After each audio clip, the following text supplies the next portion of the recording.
فلذلك هذا الحديث في إسناده نكت متعددة، منها أولا أن فيه 3 من التابعين، 1 من صغارهم و1 من أواسطهم و1 من كبارهم. ثانيا أنه انفرد به 4 طبقات: الصحابي وهو عمر، والتابعي الكبير وهو علقمة بن وقاص، والتابعي الأوسط وهو محمد بن إبراهيم التيمي، والتابع الصغير وهو يحيى بن سعيد الأنصاري.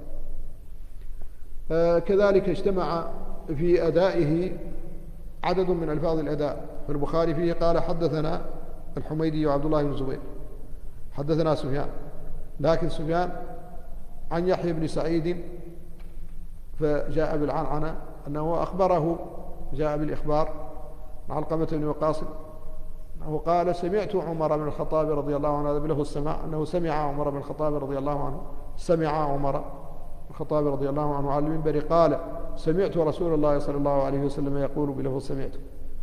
فألفاظ الأداء جاءت فيه بهذه الصيغ المتعددة.